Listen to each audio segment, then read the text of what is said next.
Hello family, my name is Chris, I am your home gamer dad, and after many team breakdowns I've done on this channel, it is finally time for us to go back to the beginning, to the very first, the OG team of Rangers that started it all and that you could find in the actual core box to this game. Today I present to you a team breakdown of the Mighty Morphin Power Rangers Season 1 as they appear in Renegade Games' Power Rangers Heroes of the Grid. Yeah, finally it's time to look at the core box. I've done a lot of expansions and a lot of random teams that have been spread out through other like sets and small boxes and big boxes and things along that ways. Every one of these, with the exception of Tommy, who I'm going to talk about momentarily, can be found within the core box of Power Rangers Heroes of the Grid. And I'm calling it the core box because that's what it is. It was the very first thing that was ever released way back in, what was that, 2018 or something like that? The first Kickstarter. The original 5 Rangers, Jason, Kimberly, Zack, Trini, and Billy. All of their glorious weapons and Zords and things along that ways are found within that box, including various villains and monsters that I will be covering in a later villains breakdown video. As far as Tommy goes, there's actually 2 different ways that you can find him. You can either find him, one, within the Kickstarter exclusive deluxe box, which has a ton of extra stuff in it as well. I can't even go into how much that is, but definitely check out all the links below. See it in my store, see it in the Renegade store, get a full breakdown of what's in there. That is a great way to grab Tommy, both the Green Ranger and White Ranger and a bunch of other things.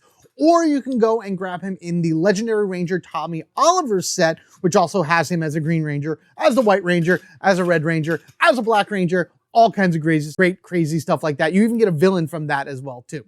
The only difference between Tommy from the Kickstarter to the Legendary pack is, one, the sculpt of the figure. There's a sculpt for the Legendary and one for the Kickstarter. Really makes no difference in gameplay. It's your own personal preference.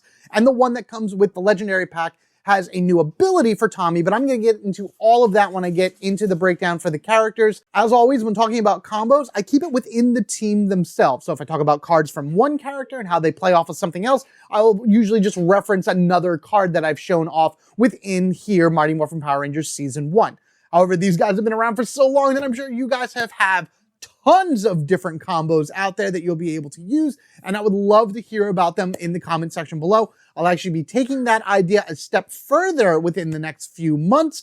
Details for that are going to be coming out starting with my YouTube members and Patreons. I'm going to get your guys' opinions on it first, and then from there, whatever I get and information from there, I'll then open it up to everyone else a little bit later. But in order to get on board, first and foremost, become a YouTube member or a Patreon subscriber, or just hang out and chill as I pull together an interesting new video concept in the future dealing with the combos that you could possibly pull off for these characters. They've got a power and a force that you've never seen before. They got the ability to morph and to even up the score. No one can ever take them down. The power lies on their side. Go, go, Power Rangers! You Mighty Morphin Power Rangers! It's Morphin Time! Dragonzord! Mastodon! Pterodactyl! Triceratops! Saber-tooth tiger! Tyrannosaurus! Yeah! Zack Taylor, Mighty Morphin Black. Zack is a very enthusiastic, upbeat high school student that enjoys dancing every chance he can get. He even developed his own fighting style he calls hip-hop keto, which is a combination of dance and martial arts. He can be a bit of a prankster, but is loyal to his friends and team. Being clever and brave, Zordon gave Zack the powers of the Mastodon, and in Season 1, Zack is second in command to the Mighty Morphin Power Rangers. Showing off those awesome dance moves with Hip Hop Keto. Once per battle, after you defeat an enemy card with an attack, you may deal 1 damage to another enemy card adjacent to your target. This is amazing if you manage to take down a particular card to very close to being destroyed. So this way you can defeat one that's adjacent to it and then use some splash damage in order to be able to knock out a second card in 1 turn.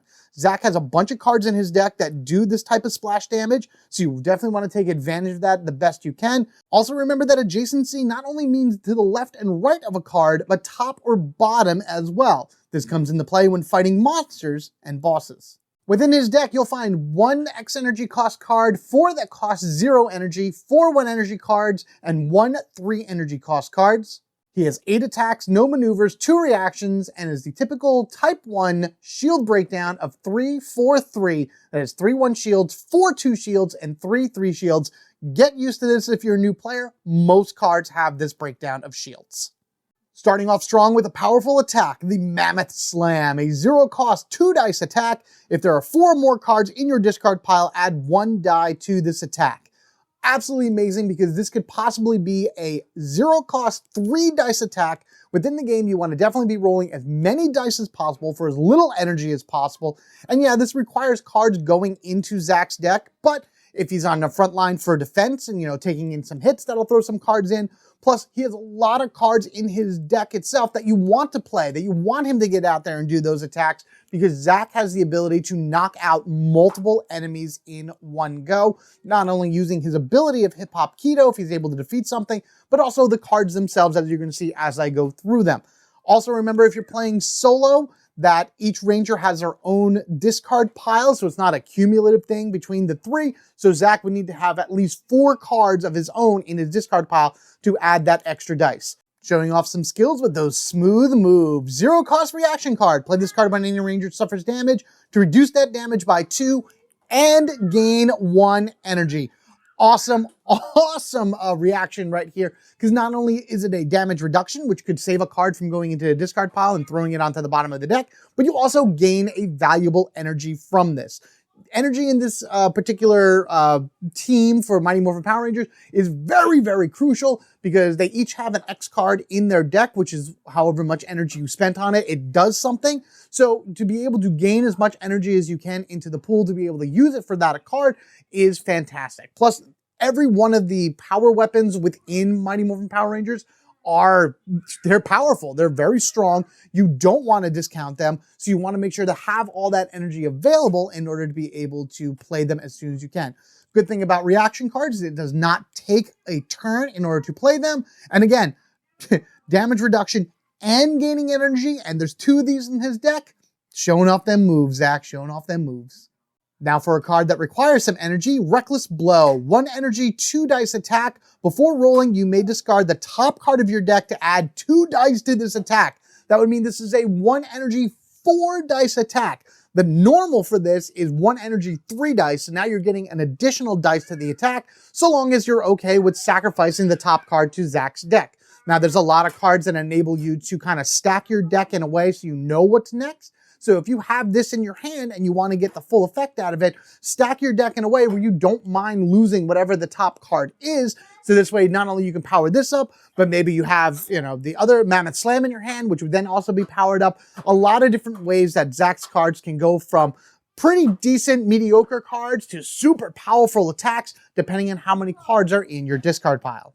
Here we go with some of that splash damage. Sweeping Strike, 1 energy, 2-dice attack, deal 1 damage to an enemy card adjacent to the target. It doesn't matter if you defeat the target or not, because Sweeping Strike will still do that damage. But this you would definitely want to use in conjunction with his Hip Hop Keto, because for 1 energy and 2 dice, if you manage to defeat the enemy that you are targeting, you can then deal 1 damage to an adjacent enemy through the card, and then use Hip Hop Keto to do a 2nd damage to whatever it is, which is enough to maybe defeat a low-ranking foot soldier. The putties usually have about 2 or 3 health to them, which is great. Or you can start picking away slowly but surely at monster or boss cards, because the more damage you do to those and less you have to worry about dealing when it comes to the next attack, the better it is, because you want to get rid of them as fast as possible, defeat the monsters, save the world. Zack's power weapon, the Power Axe. 3 energy, 3 dice. After rolling, choose 2 dice from this attack and deal that much damage to each enemy card adjacent to the target. Again, adjacency, left and right. But then if you're on the bottom, the top is adjacent. If you're on the top, the bottom is adjacent. So he can do a massive amount of damage to a bunch of cards that are next to whatever it is that he is targeting. And again, for this one, after rolling, you just choose 2 dice and deal that much damage to each enemy card. You're not splitting the damage. It's if you roll 3 dice and 2 of them are 2 damage apiece, you can then do 4 damage to the card on the left, the card on the right, the card on the top or bottom, depending where it is, of the battle sequence that you see right in front of you. 4 damage is enough, especially in early MMPR, to defeat most monster cards and definitely defeating foot soldiers. So this is a great ability, a great weapon in order to clear out as many cards as you can. I've piled this up before with a bunch of dice to try to get the most out of it, and I have done a whiff where I've gotten very minimal damage, but I've also gotten like amazing amount of damage out of this as well. So as usual with Power Rangers Heroes in the Grid, it is a dice rolling game. You got to watch the swinginess of the dice, but man, the potential for the Power Axe, fantastic. I've used it more than once, and I recommend using it as many times as you can. Lastly, we have the very first standard issue sidearm for Power Rangers, the Blade Blaster. X energy attack special. This attack deals an amount of damage equal to the amount of energy spent to play this card. You may divide this damage among any number of targets. It took me a while to realize in the early forms of this game that this does not bypass guard. It does not bypass it. This is an attack. Each one of that damage is going to a particular target. And once the damage is put on the card, it doesn't defeat the card. So you need to have a card defeated and the attack resolved before before damage can be put to anything that's around a guarded card. Basically, this is a constant blast right here. You're going to be dividing up that damage right there. Once you have divided all the damage, the attack then resolves and things are defeated. So this will not bypass guard unless you have something that specifically says you can bypass guard. So that would be an ability or a Zord or something along that way. So that is a very important factor for the Blade Blaster that I wanted to mention as early as possible because, again, I didn't realize it for a while until later on when I started learning the rules a little bit more in depth. And last we have his Zord, the Mastodon. Exhaust this card to immediately remove one foot soldier from any location and place it on the experience track. This is something that is so helpful at a clutch, especially if your board is starting to become overrun with foot soldiers or that you can't really deal with them. You exhaust the Mastodon and it's an auto defeat of a foot soldier and it goes onto the experience track. So you still gain the experience for the foot soldier removed in order to be able to earn the next Zord, the next Megazord, or whatever it is that is in the lineup. Absolutely amazing. The only thing with the Mastodon that makes it a little confusing is if you use it during battle, because you've already put out a bunch of cards, and if you have 3 foot soldiers and 3 cards out and use the Mastodon, then you remove a foot soldier, but I think one of the cards then just becomes defeated and is still on the field as a card, but it counts as defeated.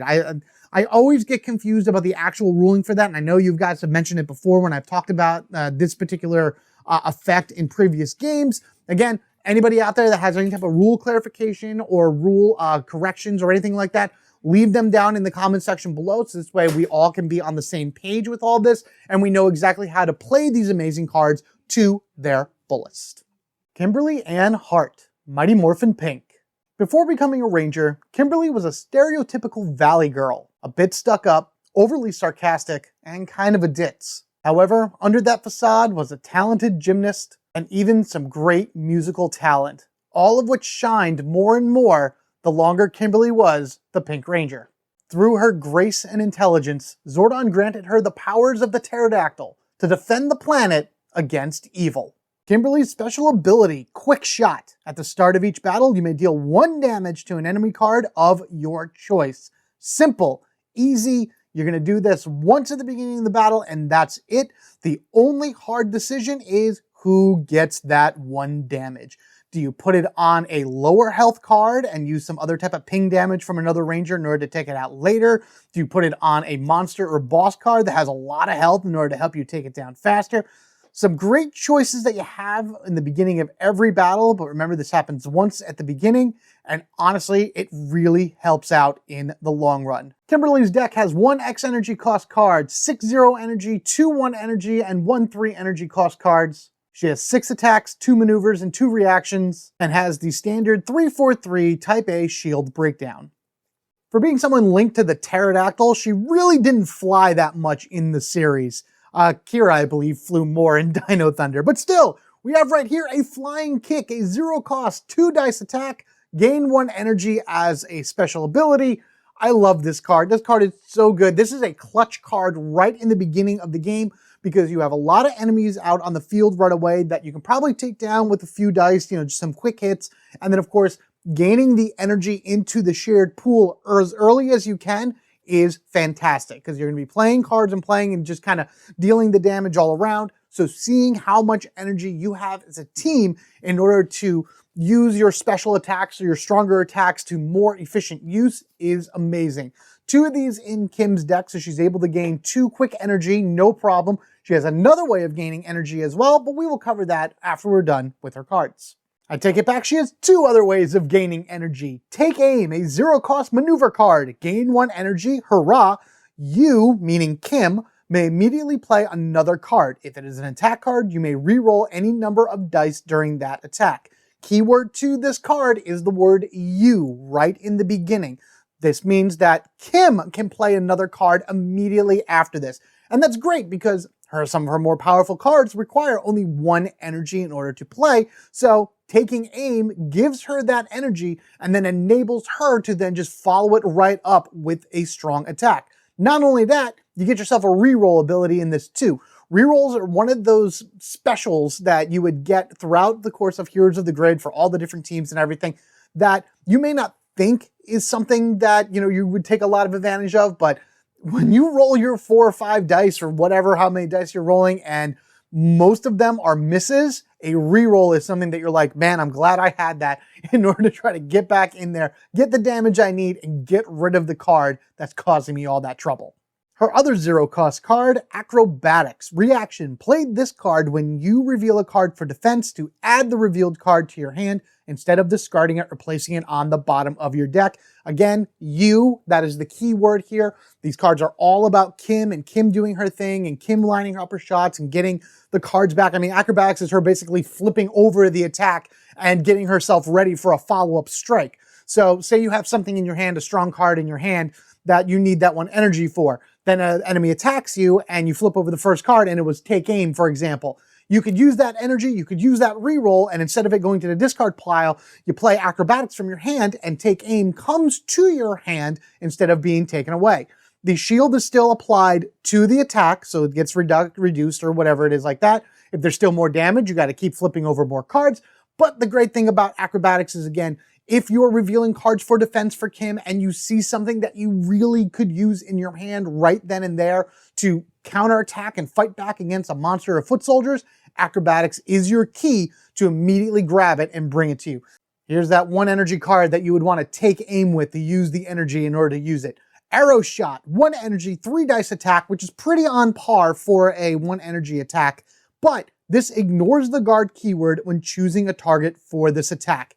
That is great because 9 times out of 10, when a guard card is down on the field, it is guaranteed to be blocking some type of powerful card that's either going to mess up your Rangers or is shooting off a passive or something like that that's just going to create havoc amongst the entire field or whatnot. So Arrow Shot and Take Aim is a great 1-2 combo for Kim because she's able to focus in on a particular card and then able to hit that card no matter where it is on the field. Ignoring guard was probably one of the most important things for early Heroes of the Grid.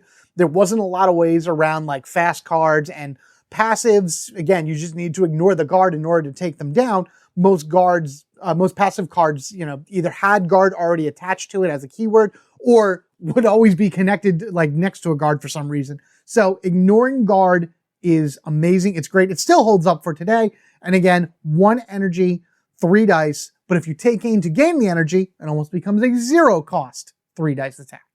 Power Weapon, the Power Bow, 3 energy for 6 dice. This is a 6 dice attack. This is massive. And of course, you can ignore the guard keyword when choosing a target for this attack. This is a monster card killer for sure. For sure. Anybody that knows anything about Kim's future excursions within the world of the Power Ranger comic books or whatever like that, knows that when she becomes the Ranger Slayer, she is a devastating force, whether she's fighting the other Rangers or whether she turned on Lord Drakon and became like, her independent bounty hunterish type deal or whatever. Kim and her Power Bow are devastating. They do so much damage. They have the capability of doing so much damage, and ignoring the guard keyword means that no enemy card is safe from her strike anywhere on the field. Yes, I had a crush on Kim growing up. I mean, come on. What most boys didn't in the 90s, when you were watching Power Rangers or whatever. I think I like Trini more than I did Kim personally as well. But hey, Kim was just as amazing for sure. Here we go. Blade Blaster, her standard issue sidearm, X energy cost, attack special. The attack deals an amount of damage equal to the energy spent to play this card. You may divide this card among any number of targets. Now, I know she ignores guard a lot within her cards, but the cards that she plays specifically are the ones that ignore guard. It's not like play this and then the next thing you do ignores guard. Because if you can find a way to ignore guard with the Blade Blaster, then you could pump like so much energy into this thing and just spread it around wherever you want on the field. I've done that. And finally, her Zord, the Pterodactyl. This is such a great Zord because it's so simple. Exhaust this card during battle to gain 2 energy. Simple as that. It's really just that simple. Her base ability is that simple. Her Zord is that simple. And of course, just gaining 2 energy just because can be the difference between having a power weapon ready in order to take down a massive card, pumping it into a Blade Blaster in order to be able to take down 1, 2, 3 different guys, or just having that energy for a follow-up attack that you may need later on. Any energy gain is welcome. Most games that I played in early days of Heroes of the Grid always had Kim in it, mainly for her energy gaining abilities. She's not exactly what we would call a battery. I think Rocky from the Zeo pack is much more efficient in terms of gaining energy quickly, but she is definitely one of the best in this team to gaining that energy, always having at least something in the pool, and then using her cards efficiently in order to deal a ton of damage back without spending that energy that you've just earned. Billy Cranston, Mighty Morphin Blue.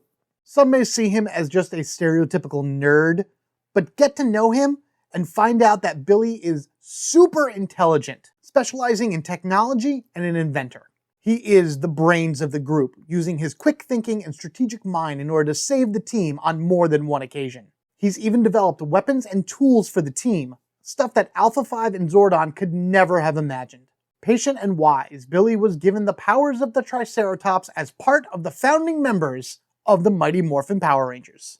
Billy is always thinking and staying one step ahead with his special ability, Strategize. Once per battle, a ranger of your choice may draw 1 card and then place 1 card from their hand back on top of their deck. This is by far a setup maneuver in order to be able to take a big hit that may be coming forward, or setting yourself up to draw specific cards from the top of your deck when you know that an enemy is about to hit you.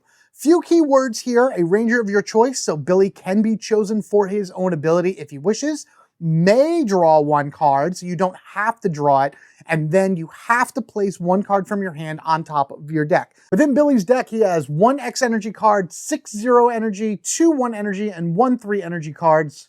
He has 8 attacks, 2 maneuvers. His shield breakdown is the standard 3-4-3 type A, but within Billy's deck, 4 of his 10 cards have star defense powers on them. Looking back on it, what I really like about the Mighty Morphin team from the core set is that there was a lot of different mechanics, very, very unique mechanics that were used throughout the course of all the characters that were kind of like testing and setting up for future Rangers that were going to be coming out. For example, we have Counter Jab here, a 0 cost, 1 dice, 1 guaranteed damage attack, but it has what's called a star defense power, basically meaning that if this card is revealed for defense, then it does something. And in this case, deal 1 damage to an enemy card of your choice, which is one of my favorite abilities ever in all of Heroes of the Grid. I've been loving it so much over the past several sessions that I've been doing. But the star defense powers are unique to Billy. None of the other Rangers from the core set has them. And of course, going forward with the other Rangers and the other sets that have been coming out, you see more Rangers with these star defense powers that kind of do something that relates to that Ranger. So that's what I really like about not only the starting group, but Billy himself. He is not necessarily made to be a tank. You're not supposed to have that, but he is definitely one of the more support style characters that you'll find within the game. A lot of his cards really do stuff in order to help the other Rangers, not design, but set up their deck in a way that they know what's coming up next. They know how to plan for the next attack. They know what they're going to be drawing if they need to draw cards, and just kind of prepare that way for whatever the monsters throw at them. Tactical Strike, a 0-cost 2-dice attack, pretty on par. After you play this card, place it on top of your deck instead of discarding it. Again, making sure that his deck is set up in the way that he wants it to be. And what's great about this also is that you play the card, you do the 2-dice attack, which could, go one way or another, it doesn't matter. But instead of you discarding this card, you put it on top of your deck, so now that just adds more life to Billy. And it's a 2 shield card, and a lot of the enemies and everything in early MMPR, 2 shields is actually a good amount in order to block certain damage numbers that come at you. Now, some of those numbers can go crazy and awry at times and whatnot, but Billy is there, ready to go. He knows how to handle that. And again, he's always thinking one step ahead of the enemies, as you would be as someone playing with him. Knowledge is power. 0-cost maneuver card. Gain 1 energy. A ranger of your choice may search their deck for a card and add it to their hand. If they do, they must shuffle their deck. I don't think I've ever seen any other ranger with this particular ability. Something that enables you to look for a very specific card and bring it to your hand. Now, this is also only from their deck. So if you've played the card and it's gone to the discard pile, Knowledge is Power doesn't work because it's like you can't draw that from your discard pile. It's got to be from your main deck.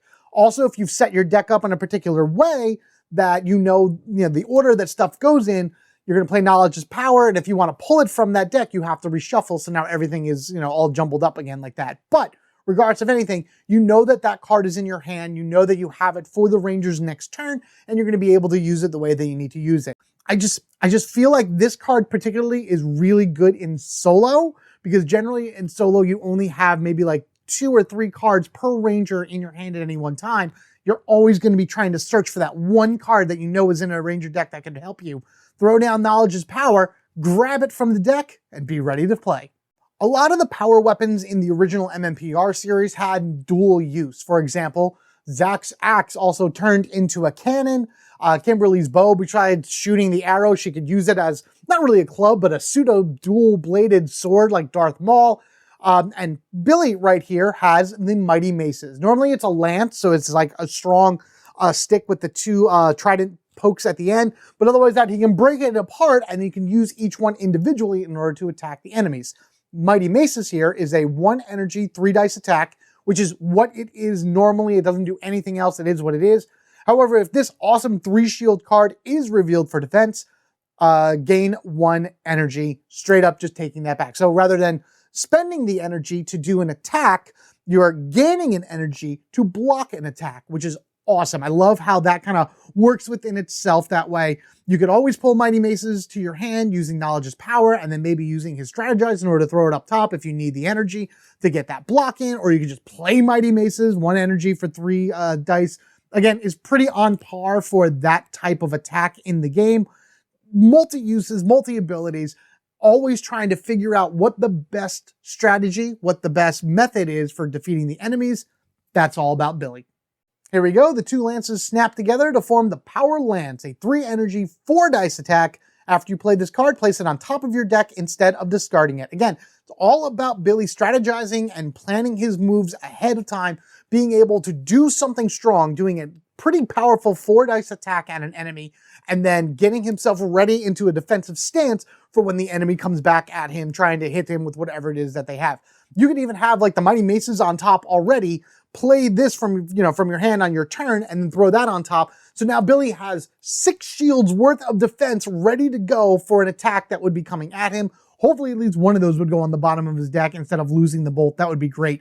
But if he happens to lose them both, that's okay too, because that's a huge hit that he'd be able to absorb for his team. Further props to Billy as well for going from MMPR Season 1 all the way through Cosmic Fury, never changing his uniform. Billy has always been the blue Mighty Morphin Triceratops Ranger forever. He lost his powers for a while, yes, but we saw that he gained them back somewhere along the way. Billy has always been Billy, and for that I appreciate it so much.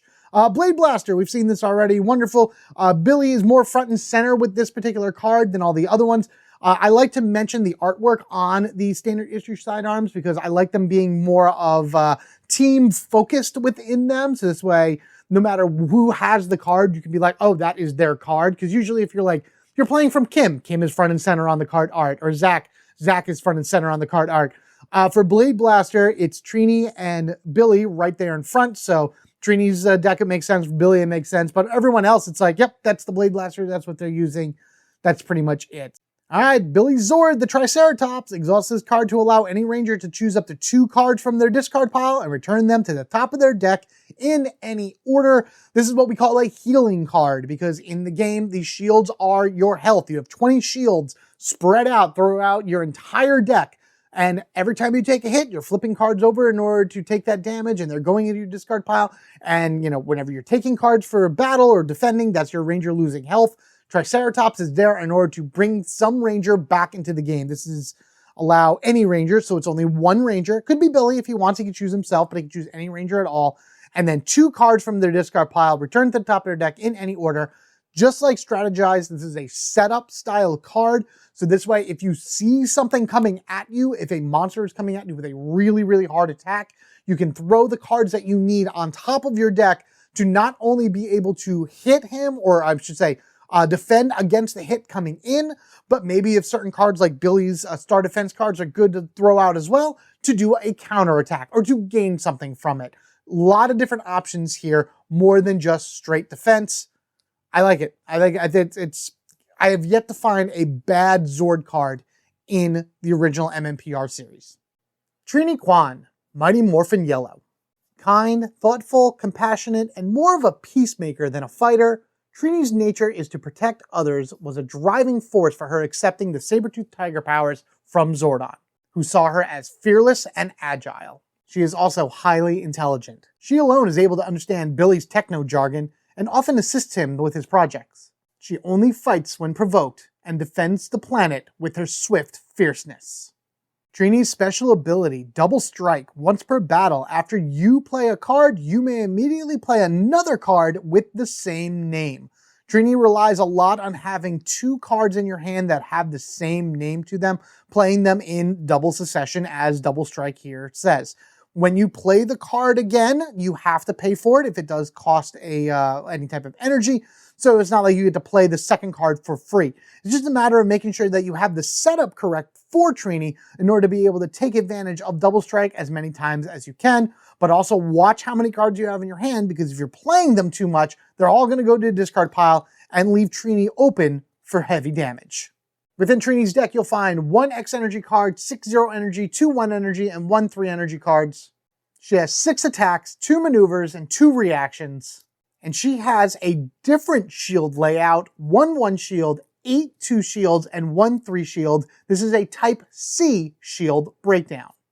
Again, coming up with different abilities and layouts for the characters that will be tested out in this initial group of Rangers to see how they would work for future Rangers. The main thing for Trini is not only her shield breakdown, where she has more 2 shield cards than anything else than any of the other Rangers have, but also the ability to play 2 cards at the same time and having more of a hand management, deck management type deal with that. Because if you play too many at once, they're all going to go to your discard pile, and she's kind of a glass cannon in that case. Anyway, we have Tenacity right here, a 0-cost maneuver card. Gain 1 energy, choose 2 cards from your discard pile, and return them to the top of your deck in any order.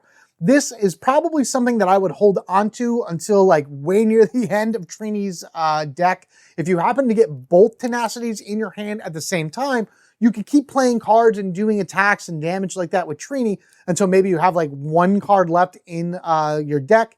Play Tenacity and then use her Double Strike ability to do it twice. I didn't play her much in early days, but I appreciate her more now, especially because I understand the game more, how the mechanic works, and how a card like Tenacity could really save my bacon later.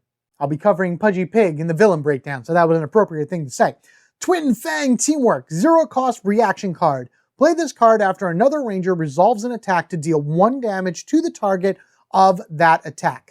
Question for you guys, will that work with her Double Strike? Because technically what you're doing is the attack has been resolved, and now you're playing Twin Fang Teamwork on top of that after the card has resolved. So the attack is already done.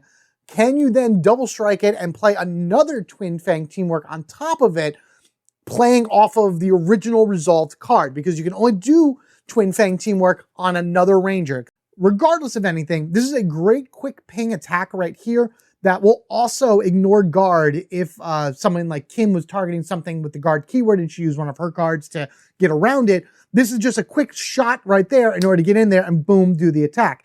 The cool thing about the power daggers is they were almost like boomerangs, or at least that's what I feel like they were in the show, where Trini threw them and then somehow she always got them back. So that's what I feel like Twin Fang teamwork is about, where it would be Kim running and firing off her bow, doing some damage, and then Trini coming in and then throwing it. And if she had two of these in her hand, it's like her throwing both daggers.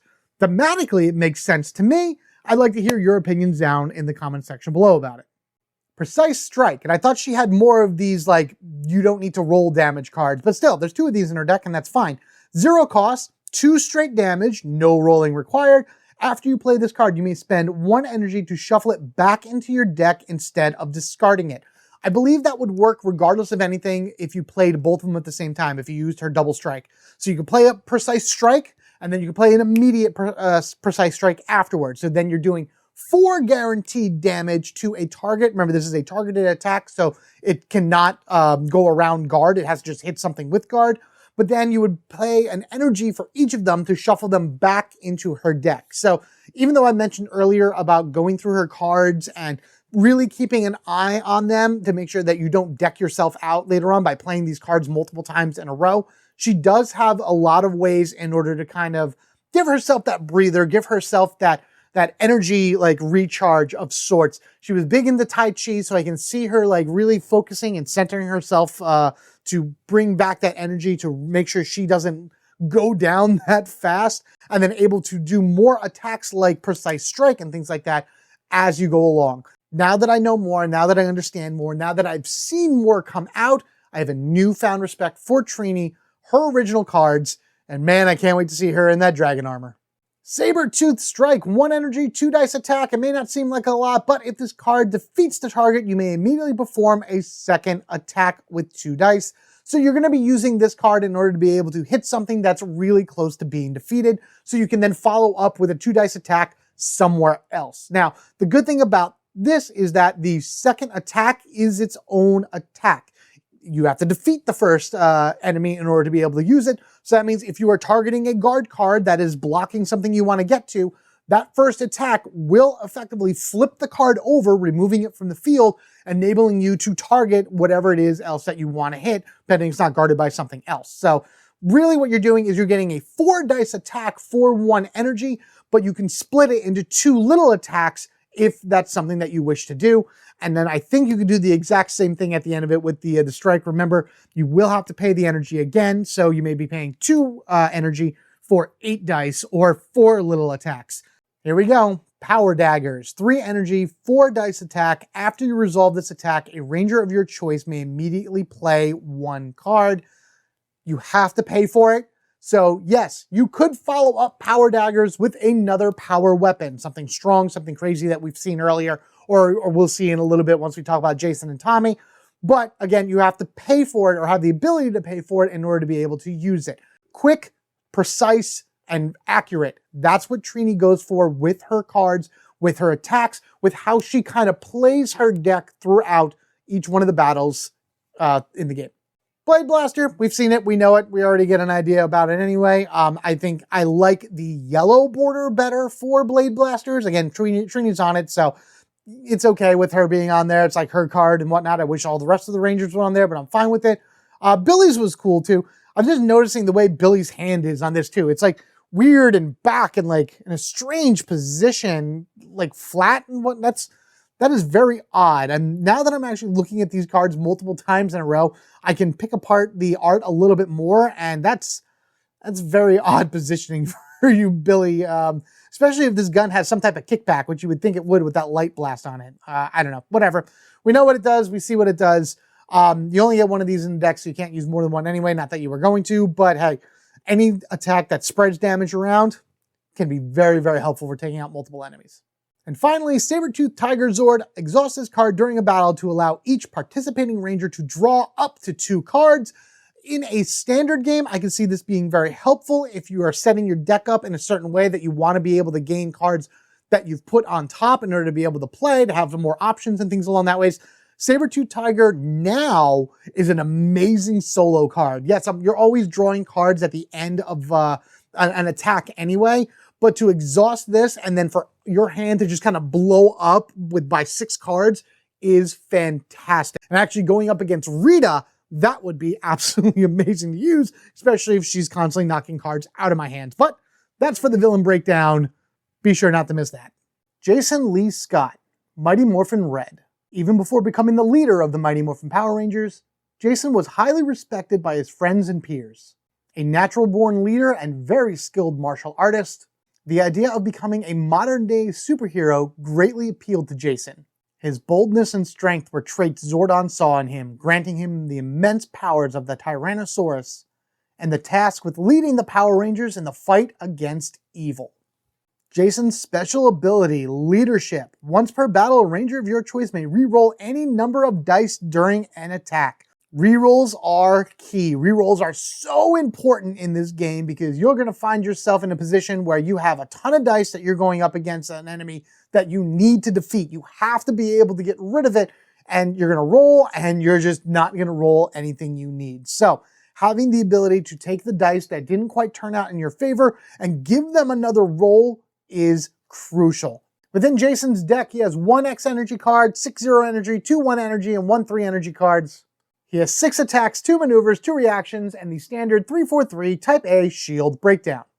Jason's cards support the entire team. Everything he does, it's to make the team stronger, more united, and more capable of winning the day and defeating the monsters and bosses in front of him. Here, he leads the charge. A 0-cost 2-dice attack. The next time any ranger performs an attack during this battle, add 1 die to that attack. Now, it is any ranger. That includes him as well. So if he plays another card next turn or whatever, he would gain another dice on top of it. Jason has quite a few different ways to add dice to an attack, which plays well into his leadership special ability because the more dice you roll, the more chance it is in order to be able to deal the damage that you need to do in order to defeat an enemy or foot soldier or whatever. But if you don't have it, then that's also a great way to take the most dice possible that may not have worked out, re-roll them with his special ability, and then of course get the results that you're looking for. It's dice mitigation along that way is key to the game, as I keep saying, because those dice can be very brutal at times. And somebody like Jason, who's there to make sure that the team sticks together, that they have high morale, and that they really accomplish their goals, stuff like adding dice and doing re-rolls, love it. Perfect. He's also there to protect his team with the block ability. 0-cost reaction card. Play this card when any ranger suffers damage to reduce that damage by 3. Block itself is also a 3-shield card for Jason to be able to take a hit should something come at him. So you got 2 different uses for block, whether it be in your hand whenever any ranger suffers damage, including himself. So if an attack is coming at Jason, he can play block and reduce that by 3. Basically, in a sense, using the card from his hand, the shields from it at least, in order to stop the attack, to reduce the damage, things along that ways. But if another ranger looks like they're going to be taking a little bit more than they can handle, he can then also jump in and block the attack. Protection. Protection is another thing that I love about some of these cards from Jason. Block is amazing. There's 2 of these in his deck. This is one that I always like having in my hand anyway, just for a just-in-case situation, because you never know what big attack could happen next, what one you won't be able to take down. And then if a monster manages to get off that shot, you're right there being like, I don't think so. We win. All right, here's his maneuver card. 0-cost Team Tactics. Gain 1 energy. Another ranger of your choice may immediately play 1 card. This is another ranger of your choice. So then he would be choosing another ranger in order to go next. He could not do it himself. But the good thing with Team Tactics is it throws an energy into the pool. So if you are dry on energy, none of the rangers have one in their supply, there's none in the shared pool or whatever, at least using Team Tactics will enable you to use a card with a 1 energy cost to it in order to do some type of powerful attack, because usually you get about 3 dice off of a single energy attack. Setup, communication is key for these teamwork abilities. And of course, Jason is one that's always right there saying, what do you got? What are you doing? What we can do? Let's work together and defeat this thing. Using his swordsmanship skills, we have Tyranno Slash. 1 energy, 3 dice attack. You may re-roll any number of dice during this attack. So that's outside of his special ability. You don't actually use his once per battle ability for Tyranno Slash because you have the reroll right there immediately. Whenever you gain a reroll, it's only one. You get one reroll in order to be able to do something. This is also a card that I would like to add more dice to in order to gain more advantages for the reroll. So you play Lead the Charge, which would then gain an energy, covering this cost, and then adding another dice to this attack. So you have a 4 dice attack, which effectively, even though you have to gain that energy first, it's a gain and use immediately, so you're not really spending anything that's within your reserve right away. So 4 dice attack, giving you a reroll, should be able to defeat something on the board, or at least give it something to think about. So keep that in mind with the Tyranno Slash. It's its own reroll, and hopefully that's all you would need. Here we are, Jason's main weapon. We saw the Slash, but here it is in its own glory, the Power Sword. 3 dice, 5 dice attack. The next time any ranger performs an attack during battle, add 2 dice to that attack. So you're going to be able to do the 5 dice right there. Boom, awesome, great, good to go. Maybe use his ability in order to reroll to guarantee more of a shot. Awesome. Then on the next turn, you could play the Tyranno Slash, which costs another energy. So you're running with 4 energy right here in order to do another 5 dice attack with its own reroll on it. So these are like the powerful attacks that Jason can do for himself. But imagine that also being able to use for other rangers, following it up with other attacks, something small. The Power Bow, just adding even more dice to that, guaranteeing almost a certain destruction on certain monsters and things along that way, unless you roll poorly as always. So you gotta always keep in mind what the next card is that's going to be played whenever you play these. So this way it's a setup point. Yes, you could defeat the card in one shot. Like you can defeat the monster card or the foot soldier, whatever, in one shot. That's great. That's wonderful. That's ahead of the game right there. But if you don't, it's always good to have an idea of, all right, what is my backup plan? That's what Jason is there for, to make sure that whatever backup plan you have is even better than your original one. Hey, we're back with the Blade Blaster. Isn't that fun? So this does count as an attack, and you can roll dice for the Blade Blaster. If you have something from Jason that says add a dice to the next attack or whatnot, you can do that. You could spend 1 energy for the Blade Blaster in order to do 1 damage somewhere. And then if you're adding 2 dice to it from the Power Sword or even something from Lead the Charge or whatever, that is still a viable option for the Blade Blaster. You can add that dice, get that damage, and then spread it around to whoever you want. Don't think that this card is only available for energy. If you set it up right and use your cards correctly, you can add a bunch of dice to this attack as well. And then, of course, spread it around wherever you see fit. And if you get lucky and you roll a lot of 2 hits, which if you do, amazing to you and whatnot, then you can devastate the field and give the Rangers a great victory for the planet. Calling forth the mighty Tyrannosaurus. Exhaust this card before a Ranger performs an attack to add 2 dice to that attack. Possibly my favorite Zord from the original MMPR lineup right here. Always remember though, before a Ranger performs an attack. So this has to be declared and activated before the Ranger actually rolls any dice at all for their attack. It's not like you can roll the attack out and like, oh no, I didn't win. Tyrannosaurus, give me 2 more dice to try again. You have to declare it before you roll. That's what it says on the card and that's what has to happen. But that's fine. Again, if you're going to be doing anything, use the Tyrannosaurus in conjunction with the Blade Blaster.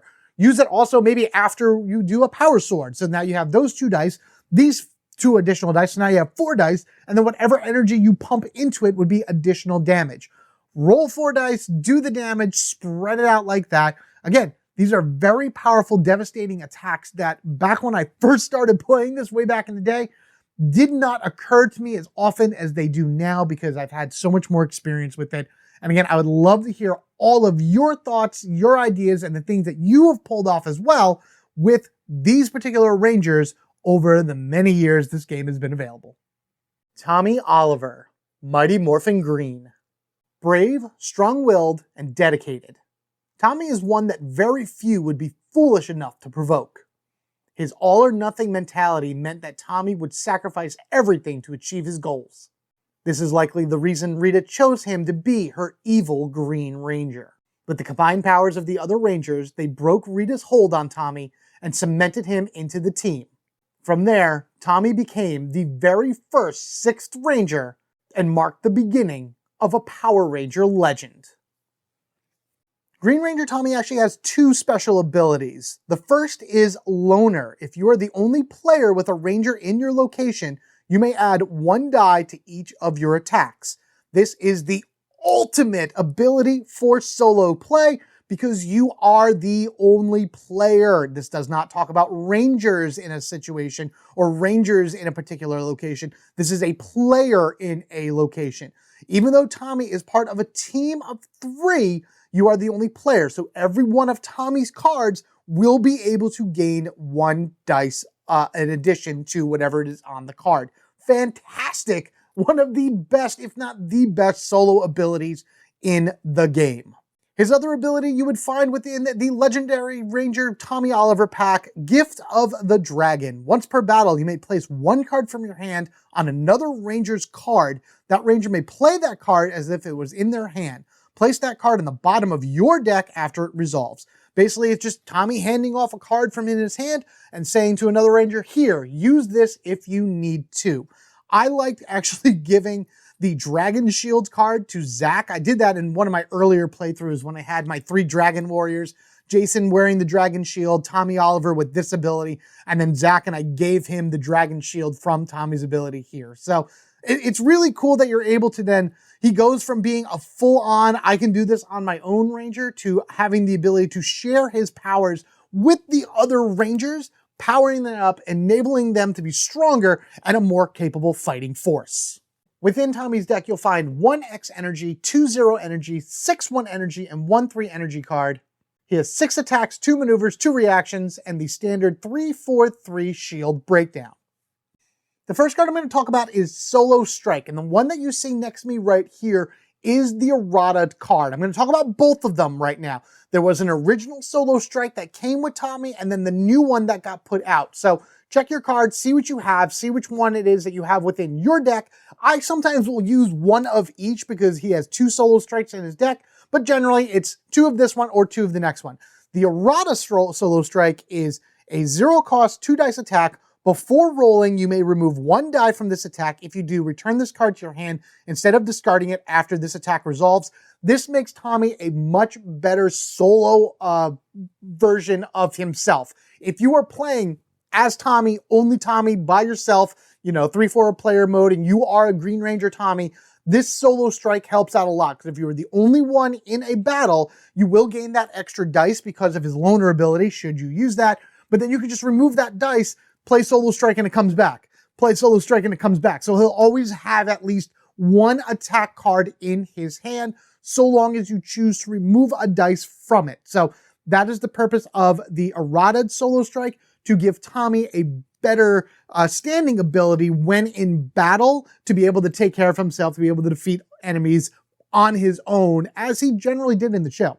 The original Solo Strike was a 0-cost 2 dice attack. You may re-roll any number of dice during this attack.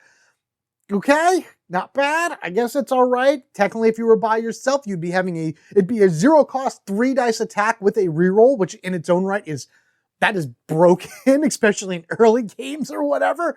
But once you used the card was gone. I like the new Solo Strike better because at least it continuously gives you an option to use with Tommy should you need to draw more cards or get other things into your hand. He does have a lot of 1 energy cards, as you saw from the breakdown. There is 1 card in that will be able to help you, or no, I'm sorry, 2 cards, I believe what it is, that should be able to help you. But it's a matter of drawing them, getting them into your hand to have them, because if you don't, then things could get a little bit more dicey for Tommy. And the card I'm referring to is the Dagger Solo, because, it's a dagger, it's a flute, it sounds like a trumpet, and he manages to play it through his helmet. Things I've never bothered to really question growing up, and I still don't today, but they are weird. 1 energy maneuver card for the rest of this battle. The energy cost of all combat cards is reduced by 1. Again, so good for solo play. So good for solo because it's the energy cost of all combat cards. Not only will Tommy be able to get the extra dice in his attack if you are a solo player, because remember in solo mode, you have 3 Rangers that have to move as a group, but you're the only player, so he'll gain that dice. Now, all of the other Rangers within the battle have their cards reduced by 1 energy. So amazing, so good. This does not stack. This will not stack, at least to my knowledge. You guys out there can let me know one way or another, but I believe it does not stack. It's not like you can play a dagger solo and then play another dagger solo and have everything reduced by 2. All right, got some dragon abilities right here. Dragon Rush, 1 energy, 1 dice. After you resolve this attack, you may perform a second attack with 2 dice. Again, you're doing a 3 dice attack for 1 energy, but if you did the solo, it'd be 0 energy, which is awesome. But each one of these attacks are its own individual thing. If you're adding dice to the attack, then each one is individually added as well. So really, if you're by yourself, you've played the solo, and now you're doing Dragon Rush, you're doing a 2 dice attack, following up immediately with a 3 dice attack. So that is amazing. I mean, it says you may perform a second attack. I don't see any reason why you wouldn't want to do that. But hey, that is awesome in its own right. If you are also adding dice to the attack from other means, those are then separate. So like the next attack, like Jason, for example, the next attack would gain 1 dice. The first part of Dragon Rush would gain that dice. The second attack would not, because they are considered 2 different attacks. Still, 3 attacks, 2 attacks right there, 1 with 2 dice, 1 with 3 dice at 0 cost with the right setup on this. This is why Green Ranger Tommy is amazing and why he is one of the best solo Rangers to have for solo mode. Ah, the Dragon Shield, the one that I gave to Zack to give it to him as well, because they were the Dragon Warriors in the show. Though everybody, I think, wore the shield at some point. I think so. In the comic, I believe they did. Comics are their own thing anyway. 1 energy Dragon Shield reaction. Play this card when any Ranger suffers damage to reduce that damage by 3. The next time you perform an attack during this battle, add 1 die to that attack. This is what I was talking about with the Dragon Rush. That 1 dice that this would add would only apply to the first attack.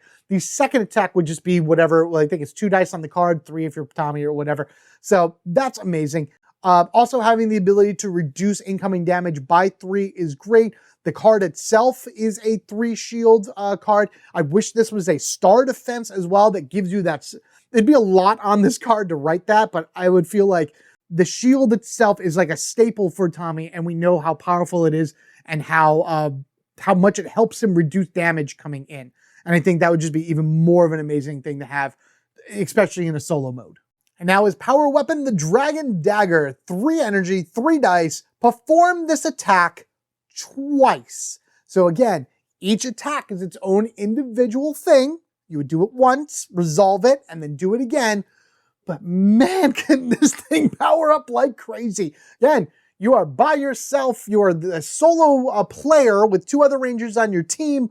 And Tommy's in it, so you gain the extra dice. So now you're doing 3 energy for a 4 dice attack, and then a second 4 dice attack, and then anything you've done prior to that to add more dice. Maybe it's a 5 dice attack on top of then another 4 dice attack. This thing can be insane. Playing this, and then playing the flute in the beginning as well, or the dagger, I guess, whatever, would make this a 2 energy cost card.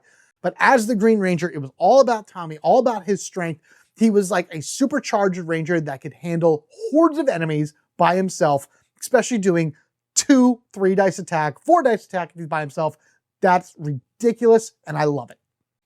Tommy has a Blade Blaster. I don't know why Tommy has a Blade Blaster, but he has a Blade Blaster. He had it. I don't remember him ever having it in the TV show. I always remembered seeing the dagger. I'm going to have to rewatch it again to see if he has like the holster on the side of him where the Blade Blaster sits, but he must have, or else it wouldn't be in here. I trust Jonathan Ying and the entire Renegade team to like really know what they're doing when they come to designing these characters and everything. We know how it is, spreading out damage and things along that ways. A card that's not really that useful for Tommy because he has no way of gaining energy, and you can't reduce energy with this. So I kind of wish the Blade Blaster did not exist in Tommy's deck, because not that it's a wasted card or whatever, but it's very, very hard and very situational to use. You're not going to have enough energy by yourself to really do something really good. And besides, this ability to divide the damage among any number of targets, check this next card out. The Dragonzord. Exhaust this card when you defeat an enemy with an attack to deal excess damage from that attack to another enemy of your choice. Not exactly the Blade Blaster in terms of spreading the damage to wherever you want, but this has like a trample effect where you're able to take excess damage and go somewhere else with it. It's just a little bit more precise because you're thinking like maybe the Dragonzord is shooting at something, boom, boom, boom, and fires off, and then the excess missiles fire off somewhere else. So whereas not exactly the Blade Blaster, it's still kind of in that same realm. So again, to me, the Blade Blaster doesn't make any sense being in Tommy's deck. He has the Dragonzord, which is so much better, and he has other attacks in there as well that just work better. Those multiple attacks are like, you do one, if you defeat something, you just go on to something else with your next attack. So I love the Dragonzord. I wish that you were able to go beyond even the second target, because the only thing with the Dragonzord is that you can only deal the excess damage to one other card. If you just happen to have a massive amount of damage for an attack, you really only can put it on 2 cards. However, this will bypass guard because you're just kind of redirecting that damage. You're not fully targeting. It's not an attack. And yeah, that's God, that's so cool. I love these images of all the Zords from all of MMPR 1 with the Zord standing there and then the Ranger standing on top of it in the silhouette form. So awesome, so epic. Man, this first group of Rangers really holding their own even today. And now on to the Megazords. And I figured I'd show off the giant Megazord here that came out back in the day. Fun little item you can throw on the table, but again, it just represents the Dino Megazord on the field. There is a colored version of this as well, but I like it just as is. But again, Dino Megazord. A lot of people just called this the Megazord back in the day, but it's officially the Dino Megazord. Set it apart from all of the other Megazords within the Power Ranger universe. Exhaust this card to place the Megazord token in any location. At the start of each battle in the Megazord's current location, deal 1 damage to each enemy card. What's nice about Megazords early on in terms of like Heroes of the Grid timeline, that they weren't so much an I win button, like, oh, I got the Megazord, I win every single combat ever. But they make it so much easier. Going into a battle where everything is just 1 health token like down compared to what it starts at really can make a difference. You'll be able to take out those 2 health foot soldiers like no problem. You're generally going into a boss fight with this, so knocking anything of those down would be fantastic. It's not, again, oh, I immediately go into this battle and win the day type deal, but it helps a lot. And I think that is a great thing for Megazords to have, you know, a powerful ability, but nothing that like breaks the game of sorts. So you got the Dino Megazord here that deals 1 damage to every card on the field. Fantastic.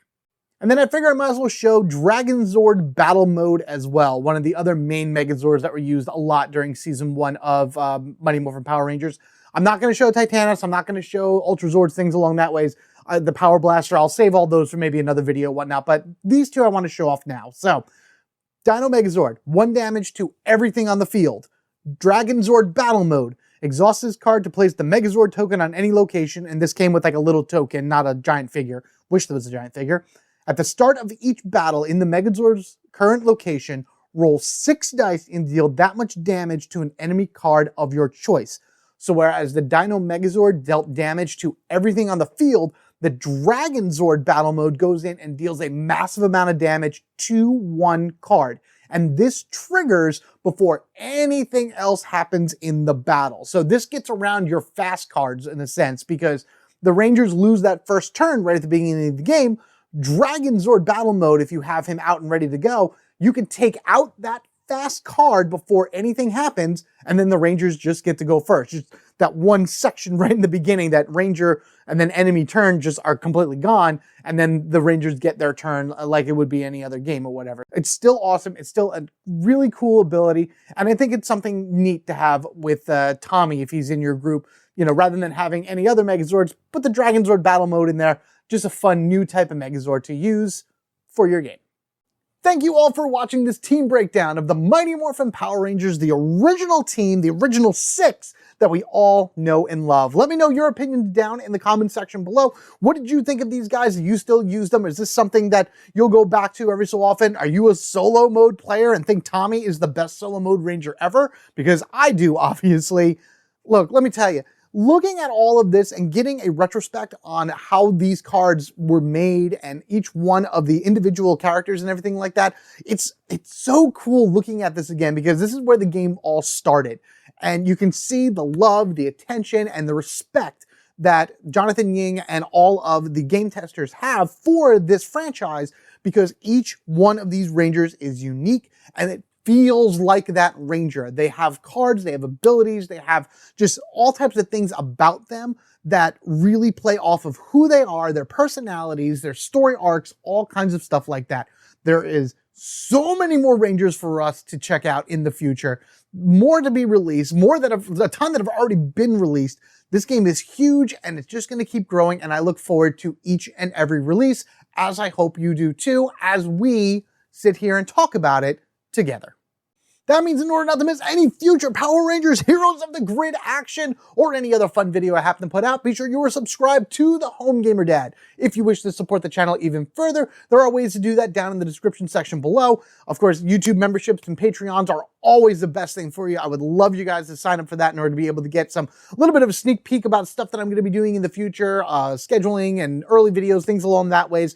Using the affiliate links to purchase anything that you don't have already or something you're thinking about picking up, also equally as amazing. But honestly, if you don't want to do any of that, your view, your like, your comment, your subscriptions, sharing, all of that stuff goes a long way to helping out this channel grow and enabling me to do more videos like this. I can't wait for the next one. You guys are amazing.